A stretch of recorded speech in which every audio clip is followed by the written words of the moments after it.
আমি মরে গেলেই হয়তোবা সবার ভালো হয়। এই ধারণাটা আমি আগে ভাবতাম। কোনো সিচুয়েশন বা কোনো খারাপ কিছু হইলেই আমার সাথে সবার আগে এই চিন্তাটাই মাথায় আসতো যে হয়তোবা আমি মারা গেলে সবকিছুর সমাধান হয়ে যাবে, সবকিছু ভালো হয়ে যাবে।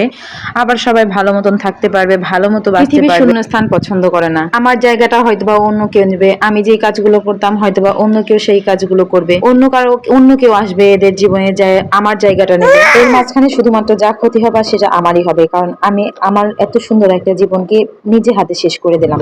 ঠিক এই ধারণা থেকে বের হইতে আমার প্রায় ১ বছর সময় লাগছে। আমি আগে যা ভাবতাম এখন এগুলা মোটেও ভাবি না। এখন আমার চিন্তা ভাবনা ধ্যান ধারণা পুরোটাই চেঞ্জ হয়ে গেছে। জীবন নিয়ে এখন আমার কাছে অনেক সুন্দর সুন্দর ফিলিংস আছে, অনেক সুন্দর সুন্দর আইডিয়া আছে যেগুলো আমাকে ভালো থাকতে সাহায্য করে। আমার মনে হয় আমার নিজেকে ভালো রাখার দায়িত্বটা একমাত্র আমার।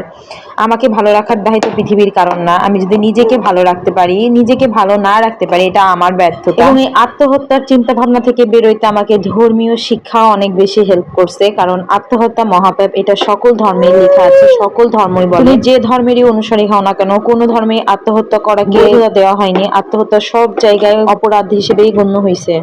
জীবন সম্পর্কে ধারণা নিতে, জীবনকে ভালোবাসতে হলে জীবনে গীতার তো অপরিসীম। কারণ তুমি যদি একবার গীতা পড়া শুরু করো তোমার জীবনকে দেখার পার্সপেক্টিভই পুরো চেঞ্জ হয়ে যাবে। অন্য কাউকে ভালোবাসা খুবই সহজ, কিন্তু নিজেকে ভালোবাসা পৃথিবীর সব থেকে কঠিন কাজ। নিজের প্রতি অবসেশন ফিল আনাটা এটা অনেক বড় একটা কঠিন কাজ, এটা চ্যালেঞ্জও বটে। পৃথিবীতে সবাইকে খুশি রাখা যায় না যেমন এটা সত্য কথা, তেমনি পৃথিবীর সবাইকে একসাথে ভালো রাখা যায় না। কখনোই একসাথে সবার মন রক্ষা করে চলতে পারবে না। আর পৃথিবীর সবার মন রক্ষা করার দায়িত্বটা আমি নিয়ে রাখি নাই। তো এই কারণে এখন আমি মনে করি পৃথিবীর কারোর মন রক্ষা করার দায়িত্ব আমার না। আমার কোনটাই ভালো হবে, কোনটাতে আমি ভালো থাকবো, এগুলো নিয়ে চিন্তা ভাবনা করাই আমার কাজ।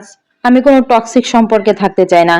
আমার আশেপাশে কোনো টক্সিকিটি আমার একদম পছন্দ না বর্তমানে। আমি টক্সিক লোকজন থেকে দূরে থাকার চেষ্টা করি। তারা যতই আমার আপন হোক না কেন তাদের থেকে আমি সেফ ডিস্টেন্সটা সবসময় মেনটেন করে থাকি। তাদের থেকে এই সেফ ডিস্টেন্স মেনটেন করে থাকাটা আমাকে অনেকখানি সাহায্য করে নিজে ভালো থাকা, নিজে হাসি খুশি থাকা। আমি শুধু আমাকে ভালোবাসি এবং এই আমার মধ্যে অবস্থান করে যাদেরকে আমি ভালোবাসি। পৃথিবীতে কারোর জন্য জীবন দেওয়াটা অনেক সহজ, কিন্তু নিজের জন্য বেঁচে থাকাটা খুবই কঠিন। যখন তুমি এই কঠিন কাজটা শিখে ফেলবে তখন তোমার কাছে জীবনটা অনেক বেশি সুন্দর হবে এবং বেঁচে থাকাটা হবে আরো সহজ।